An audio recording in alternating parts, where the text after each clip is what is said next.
WTIC, good afternoon. Todd here with a guest in studio. I'm psyched for this hour because it's totally different. I have no idea what's coming down the pike. Jason Scalora is here. He's a podcaster. He's a young guy, and he's got a podcast, and he's on TikTok, and before they canceled him, a bunch of other stuff. So, hi, Jason. Welcome. Thank you for having me. Well, can you tell us your history, how you got in because you're in the motivational speaking realm, right? Is that what you do? No, not really, honestly. To be honest, I think it's, for me, motivation is not, I don't like talking about motivation because motivation to me is, I don't want to say weak, but it's not very useful because it's sort of like the New Year's resolution sort of thing where like motivation will help you get up, but motivation's only there when you feel good, right? When you're busy and you got a lot of stuff going on, and you know you got problems at home and there's a lot on your plate, you're not, it's really hard to just feel motivated. You can't turn on David Goggins on YouTube and just be like, you know what, I'm motivated, I'm going to hit the gym and then go to work and then I'm going to do all the stuff I know I should be doing. You're not going to feel motivated to do it. The emotion part really has to be put to the side, and you have to do what you need to do anyway. So in that aspect, I would say no, I'm not a motivational speaker. I think... Well, what are you? Tell us what you are. I'm somebody that's advocating for people to live the best possible lives that they can, to in turn affect as many people as they possibly can to make the world a better place. Yeah, but they've already gone off to their next event waiting for you to describe what you're doing. With that description, like, what's a pithy way to describe what you do? I would say I'm trying to empower people with knowledge in any which way, in any form, to get them to understand that they have the power to change their own lives. All right, so you want to teach people to maximize their own potential, or help them get across the river that's running between them and the promised land. I want to empower them to do it themselves. Right. Yeah. And how did you're only 22, is that 21. Right? How did you get into this line of work at such an early age? So it's funny because, you know, people, it's funny too. I don't know if you know who Gary Vaynerchuk is. No. He's a big business guy. He's super big on social media, whatever. But he makes fun of the 21-year-old life coaches because of the lack of life experience. So how are you supposed to be a good life coach if you have barely lived life? But some things you just don't. You know, you were probably doing that when you were 2. You were probably coaching people. They just didn't know it. I would disagree. I think actually back then, I mean, up until my junior year of high school, I don't even think the words personal development ever came out of my mouth. Mm-hmm. The way I got into it was, and not to, you know, get anybody's personal business into it, but family life at home sort of hit the fan. Mm-hmm. And when that happened, then I had this conversation with my friend Yvonne, and you and I were talking about this over the phone. Okay. And he really struck me when we were having this conversation, because I was telling him about what had happened, and I was just complaining, and I was blaming, and I was doing anything and everything to do... Okay, so he gave you a slap upside the head. Sort of. He basically told me, hey, man, you've spent your whole life not taking responsibility. Now is a time where if you actually were to make a change and do this and finally take things into your own hands, and regardless of who's to blame for what's going on and how you feel and your current situation, if you were to actually turn your life around and actually start taking responsibility, things would start to go much better. So he was saying you're not a victim. You can own your own life instead of sitting around blaming other people. Well, it wasn't even that I wasn't a victim. It was that even though I am a victim, you should take responsibility for the things you can take responsibility for. Mm-hmm. It's not that... That's really good. Yeah. How old was this guy? My age. So how old were you? We were both 17 or 18 at the time. Wow. That's really good insight. Yeah, he's a very insightful Sharp guy, huh? Very, very insightful guy, for sure. All right, so keep going with this story. So he told you whatever's going on with your parents and your family and all that stuff, it's your life. So don't look at it through the prism of your this is a burden you have to carry around. You get to choose your burdens. Right. In a sense, it was, acknowledge what has happened, accept what has happened.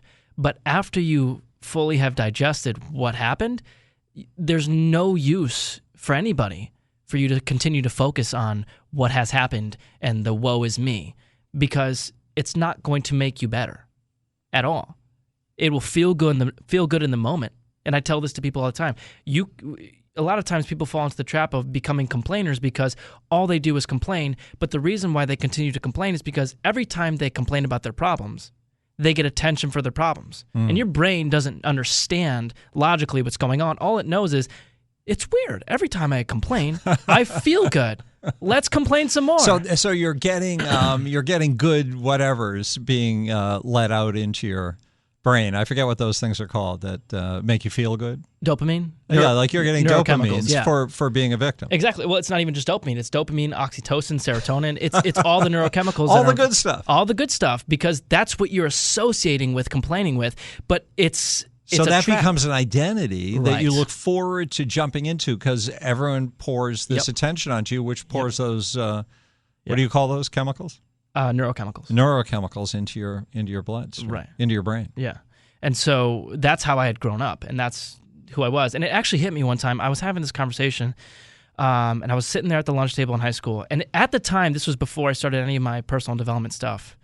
And he looked at me and he said, "Dude, you are the biggest complainer I have ever met in my entire life. I have never heard somebody complain more in my entire life." And for like 2 days, I was like hurt and like you were shook. Pissed. I was angry as hell. I didn't know how to react. And at the time, I was like, screw that kid. And like, wow, this is how you know somebody really got you. Huh? Yeah, exactly. And reflecting on it now, it was the most true statement ever. All I wanted to do was be a victim, because when I could complain about my problems, whatever how big or small they were, that's what I would do. And then people would give me attention for it, feel bad for it, say, "Oh my God, that's not your fault. I'm so sorry." And give me attention, love, and connection, which I was actually searching for because I was complaining. And so I didn't know any better, but all I did was complain. And then when people would give me attention for my problems, I was like, this is great. Let's keep doing this. But obviously, it keeps you stuck in the same place. We're talking to Jason Scalora. He is I don't know what the 3-word description of you is yet. I guess I have to wait, unless you've thought of one. A 3-word description? Yes. You said something that caught my interest, a personal something. But personal responsibility enabler. Personal responsibility enabler. That's good. That's 3 words. Yeah. I would say that's the best I got right now. All right. So, well, you're an enabler of people who want to change the track their lives on, maybe, and that's a pretty good thing. Yeah. And you discovered this ability because you did it for yourself, and then what was the next step in that? Did that require, you did an interview, I think, last week on your podcast with Mike Leibowitz, who we have on all the time. Right. And Michael describes what he did in prison, where he realized that he had to change the way he processed life. Right. That because he wanted to be a gangster, right. And that's why he was in prison, because that was his chosen profession.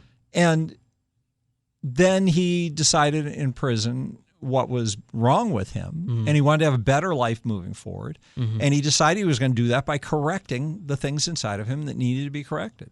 I've never heard anyone describe doing this, and I think of it as being a superhuman task, because most of us are too defensive or too interested in making sure those neurochemicals you describe are still pouring on us for doing the bad thing, and we're not willing to let go of the old us to do the new one. 100%. He actually did it, and he describes having gone through each piece of his psychology that he learned from a professional person what criminals, what the psychology verticals are that they need to change, and he rebuilt each of those things. Right. And when you talked with Mike, when you did your interview with him for your podcast, did you get some kind of resonance of Absolutely. yourself? It's ironic you say that. Right after the conversation was over, and especially when I was doing the whole editing process of, just rewatching the whole entire thing over and over again and editing and chopping it up to produce the full edited podcast, I just kept thinking to myself over and over again, he essentially has, his life experience is completely different, obviously, but his journey and my journey are exactly the same, except he had it on an extreme level, where the drugs, the violence, the prison, like the lessons that he's pulled out of that through the philosophers and through the psychology that he studied are the same philosophies and lessons that I've learned through my studies as well, except he had to go through a different sort of experience than I have. And this is actually one of the most profound things that I've learned to overcome and understand over the past couple of years, which is a lot of people wait until life has to kick them in the butt before they decide to actually learn what they need to learn. Sometimes, like, you've got to be 380 pounds before you suddenly decide you want to go back to your high school weight. Exactly. But the reality is you do not have to wait until you've hit rock bottom to make a change. Well, you need to be motivated, though. So rock bottom is the motivator, maybe because you're free of the ego stuff and the expectations. We're talking to Jason Scalora. We've got to take a quick break. We'll talk more. Stay with us on WTIC. Oh, this is fun. We're talking to Jason Scalora. If you want to call in, feel free. You don't have to call in for advice, but if you did have a problem that you wanted, it would be fun to put Jason to the test. He's 21 years old. He's he's just a baby. He has no right to have any wisdom inside of him, and yet he does. And that's how, they say the Lord works in strange ways. So he does. I'm an atheist, but I still have to use that expression because I don't know how else to say it. Right. The chance of life, it just happens how it happens, and it's not to puff you up. We're talking about ego stuff and all. But if somebody wants to, if you've got a crisis going on in your life or a situation or whatever where we could test Jason and see what he comes up with. That'd be fun. 860-522-9842. So you were talking about this reaction you had to Leibowitz and how his story of self-correction connected with yours. And do we have something else we had to say about that?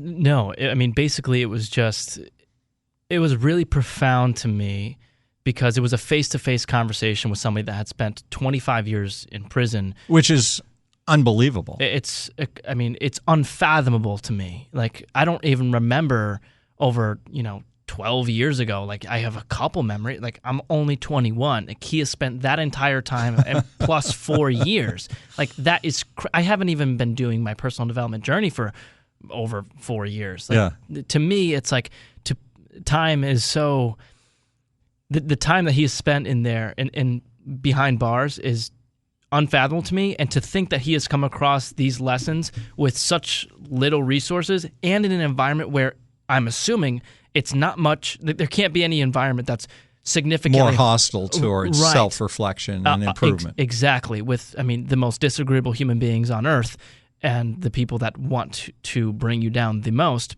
all trapped in one area together for 25 years, for him to come to those realizations is absolutely profound. But to think that we have come to the same conclusions or to very similar conclusions was super, super interesting to me. Yeah, that's great. I was talking to Mike last night about cultivation. And because he was talking about being in prison and you're dealing with this noise all the time and you're dealing with people who are in some kind of primitive state sometimes and are interfering with your head, with where you want your head to be. And it made me think about cultivation, how this is really what life is about. You try to go on a path and you want to get good at something and you want to figure out how to get from here to there. And of course, I tell the story all the time about Britney Spears because I read an interview once where they were interviewing the friends of her mother's to find out what Britney was like as a kid. And they were saying, was her mother a stage mom and pressuring Britney? And they said, no, Britney is the opposite. She was the stage mom for herself. And she would wake her mother up in the morning and say, come on, we have to drive for 2 hours. You got to get up out of bed because we're going to the beauty contest this morning or whatever. She was the one driving it. And it's from going on that little journey yourself, day by day, step by step, where you make your progress into a new zone of the thing you want to be good at. Right. And then you accumulate all those mini journeys into larger, like years. Right. Then you're so far away from where everybody else is that everyone looks and says, whoa, how does Britney Spears have the courage to do that? How come she can orchestrate all that and manage all those people and know how to write a song to go with the dance moves she wants to do and all? And it's unfathomable if you haven't made a similar journey yourself. And it sounds like that's what you're doing. You've picked a path and you're making fast movement down that path. So it's pretty cool. Thank you. Yeah. I mean, a big part of it is my personality. I mean, I've always been the little stubborn Italian boy. That's always who I've been. I've always been, even though I wasn't the best athlete, I was always the most competitive. I mean, without a doubt, I was always the kid on the field. I mean, when I had very little emotional control. That's awesome. I was always, this wasn't so awesome, but I was always the kid on the field that yelled at his teammates that nobody wanted to play with because I didn't have any control over my competitive drive. Yeah. And in turn, that cultivated with my lack of emotional stability really resulted in people not wanting to be around me, especially in competitive environments. Let me interrupt because I want to get a call in. What do I even punch to put a call in the air with this new system? Do you know? Do I hit go? Does that make it go on the air? What makes a call go?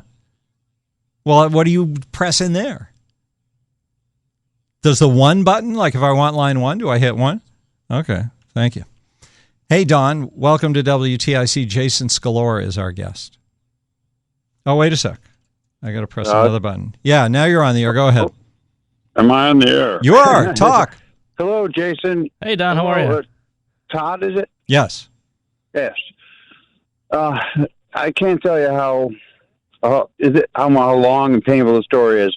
I'll just give you a little quick background. I've been practicing it a lot because I've been talking to a lot of people and having limited results.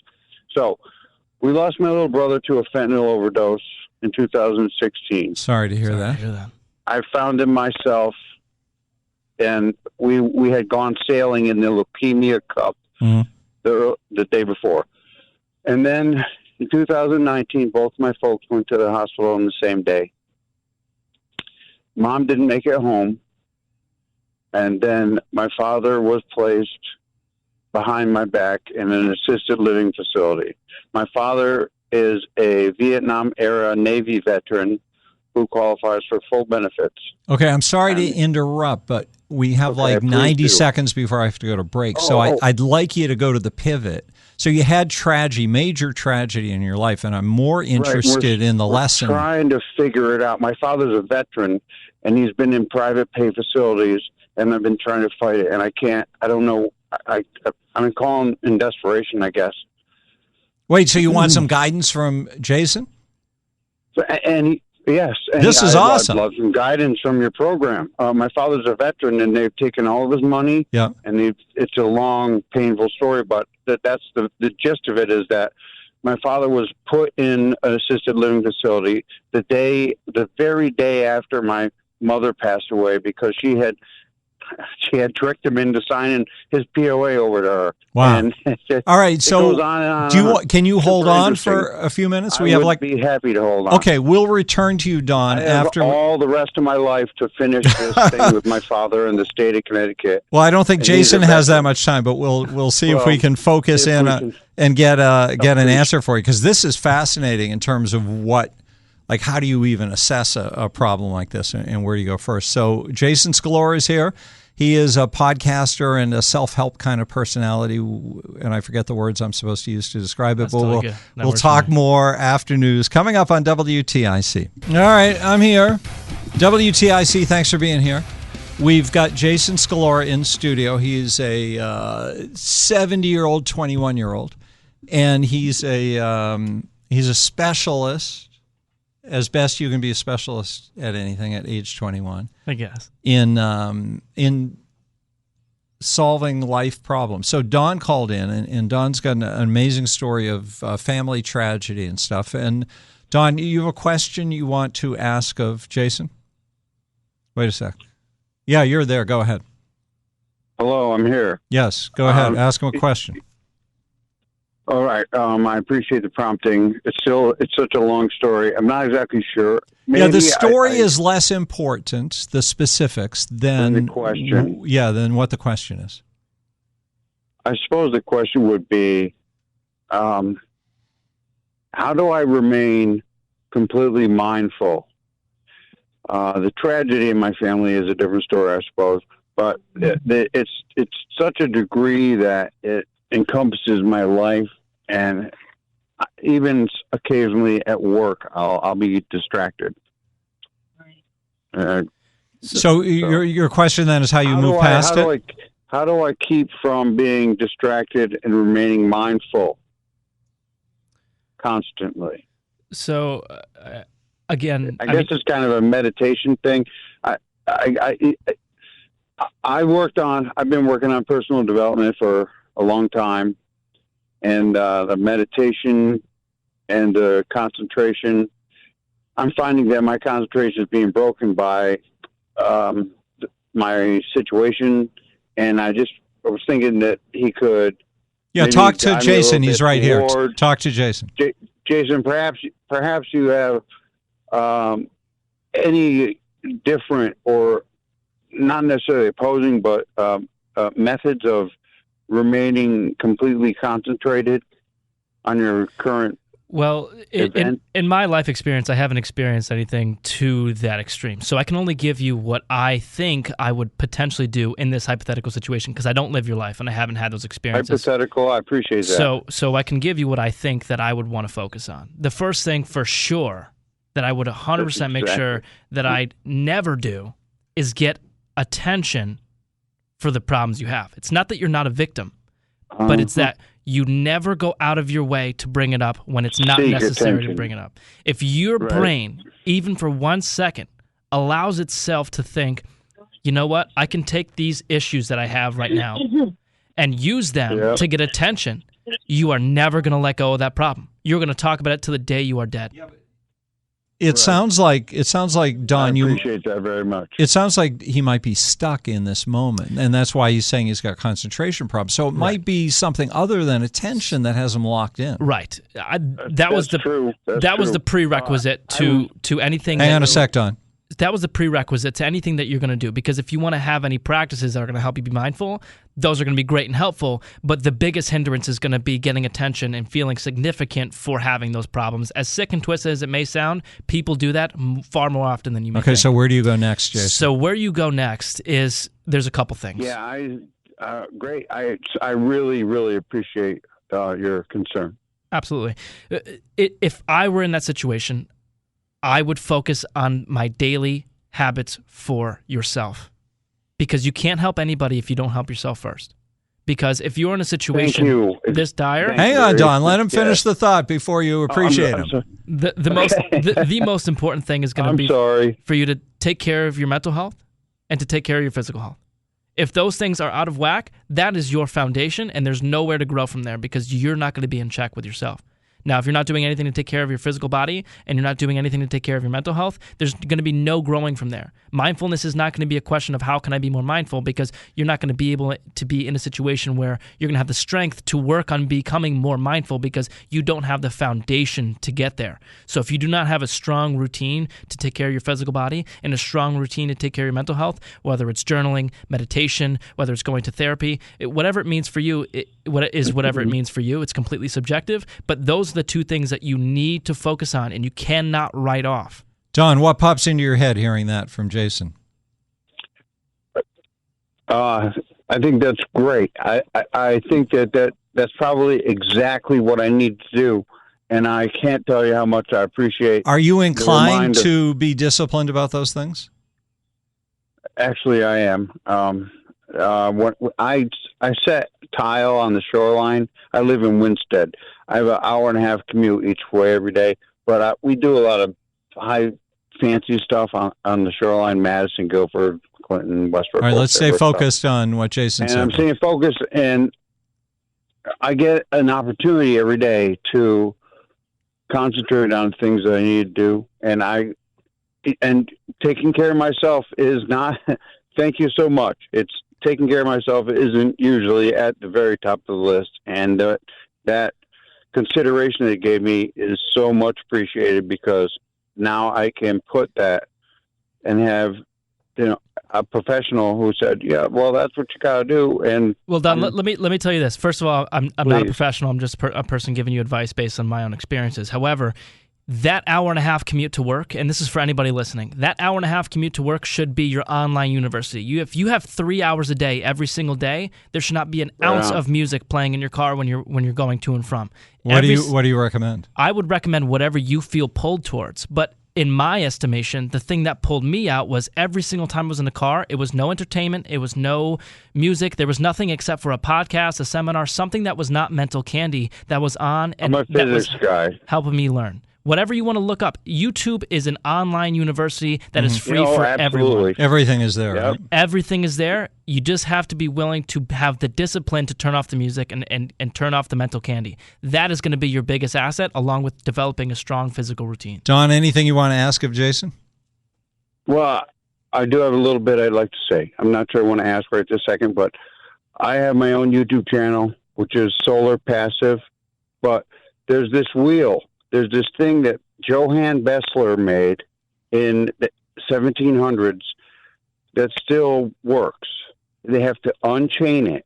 Bessler's wheel.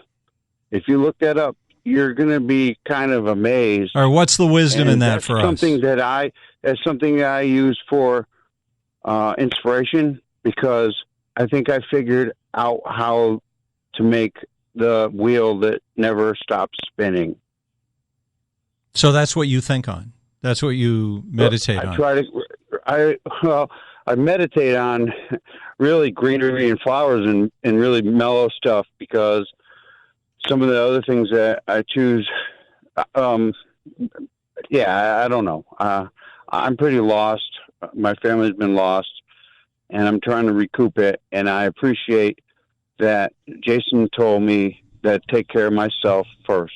Yeah, that's probably the best advice that I could get at this point. Especially with when you're trying to recover from tragedy. Thank you for the call. It's great to talk with you, Don.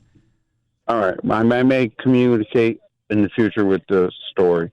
All right, if anybody's interested. Yeah, thank you. Definitely, thank you. Any other thoughts on Don? I would say the number one thing that comes into my mind, and again, it's coming from a perspective of I grew up with that story is not even comparable to the things that I've gone through. In terms of it's way more extreme. Exactly. I have not had anything to that severity in my life, so take it for what it's worth. I'm also 21. Take that for what it's worth. I don't know the particulars of a situation. However, from learning from the people that have gone through similar situations, or comparatively, even though you can't really compare, things that may be considered worse, the number one trend that you see with all those people is that they dispense with their emotions. It's not that they don't invalidate them. It's not that they invalidate their emotions. They can compartmentalize. It's that they don't take those into account when it comes time to do what they know they need to do to make their life better. It doesn't matter how they feel when they get up in the morning. They're going to go to the gym.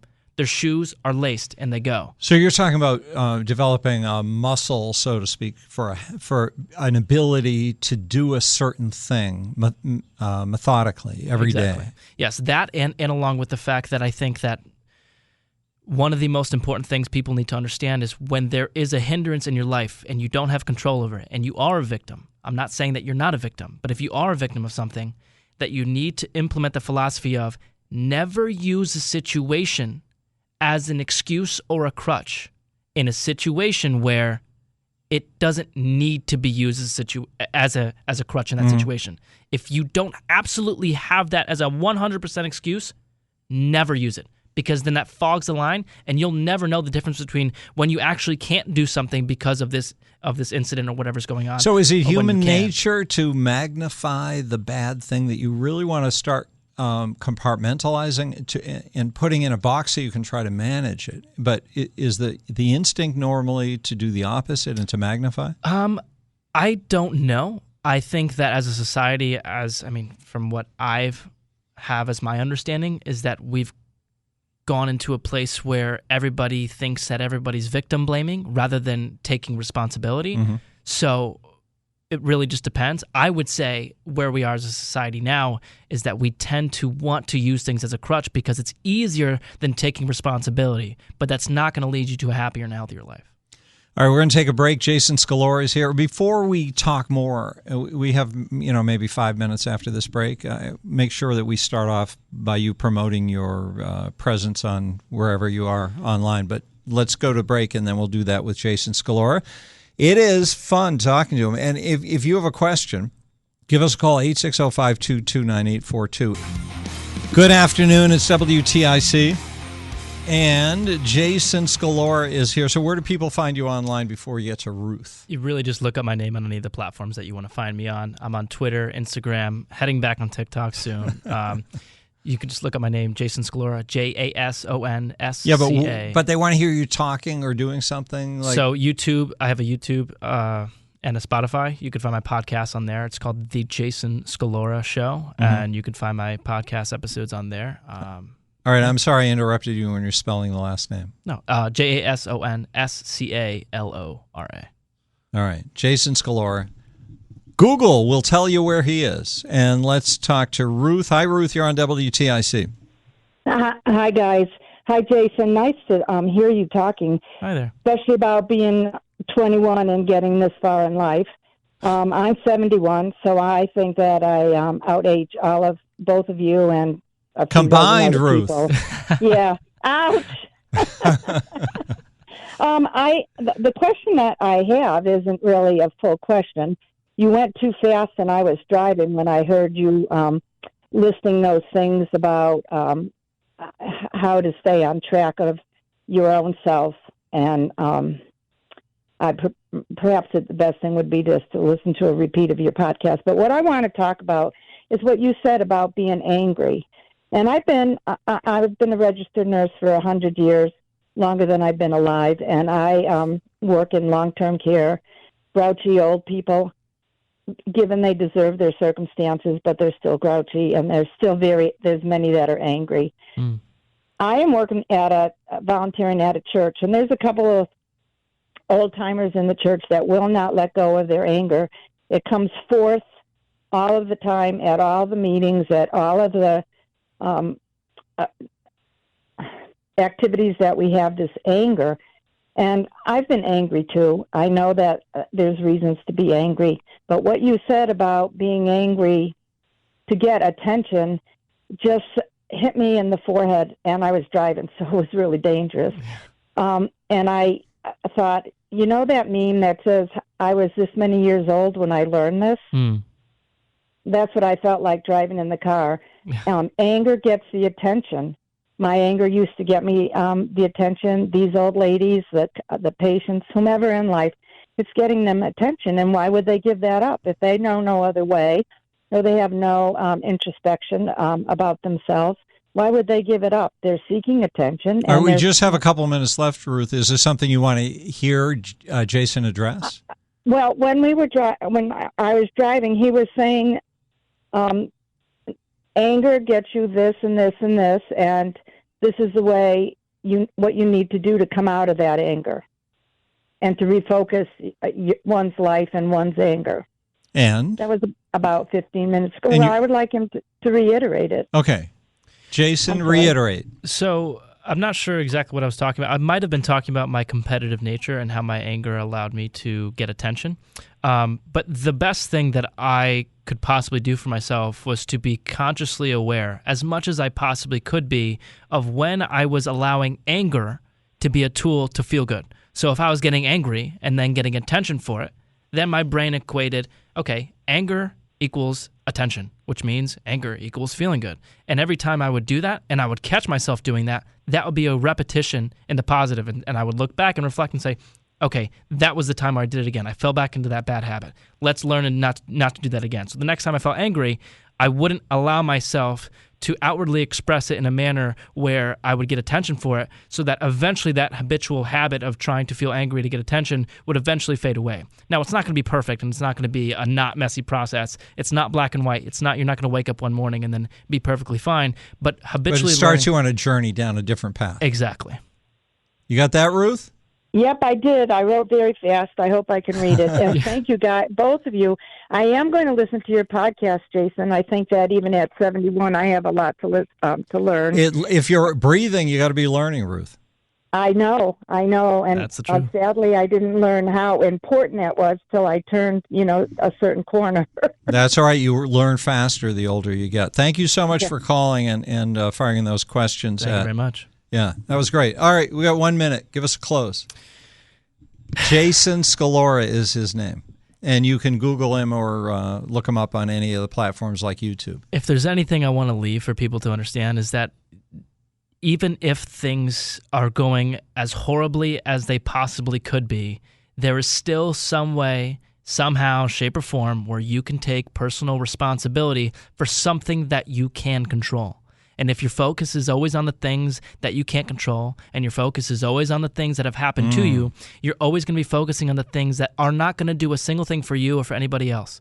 In your lifetime, you're going to know about 1,000 people, and those 1,000 people are going to know 1,000 people well enough to have an impact, which means you're one person away from impacting 1 million people, and you are 2 people away from impacting 1 billion. That's too much math for me, but I like the image I have in my mind is getting your train on the track. You got to lay the track, and then you can get a smooth ride. Absolutely. So every day you got to be laying that track. Jason Scalora, very impressive guy you are, regardless of age, and it'll be fun talking to you through the years, and I hope we have a chance to do that. Thank you very much. All right, we're going to... Ladies and gentlemen, thank you so much for tuning in to this conversation with Todd Feinburg. Check out the radio station. It's fucking awesome. WTIC 1080. Wow, I feel like a radio talk show host. But it's awesome. The guy's really awesome. He's super authentic. He has awesome conversations. If you listen to my episode of the Jason Scalora Show 27 with Mike Leibowitz, Mike is he's a regular guest on that show. Also, you don't have to tune in live. You don't have to go on your radio and go on like an old person, like an old fart. You can literally go on Odyssey.com and go to the Todd Feinberg Show and listen to any of them. It's the same thing as a podcast, pretty much. They're all recorded, just like this one was. So yeah, thank you for tuning in. It was great. Big shout out to Todd. Thank you so much for having me on. There's a lot to learn from you, and I really appreciate you having me on your show. I had a blast. Thank you for the people that called in. Don and Ruth, thank you for calling in. Thank you for the questions. I appreciate it very much. Way too much hype. Way more than I deserve, but I appreciate it nonetheless. Thank you for tuning in. Thank you for listening. For more of my content, check out my link tree. It'll be in the description below. Love yourself because I love you, and stay handsome. Peace.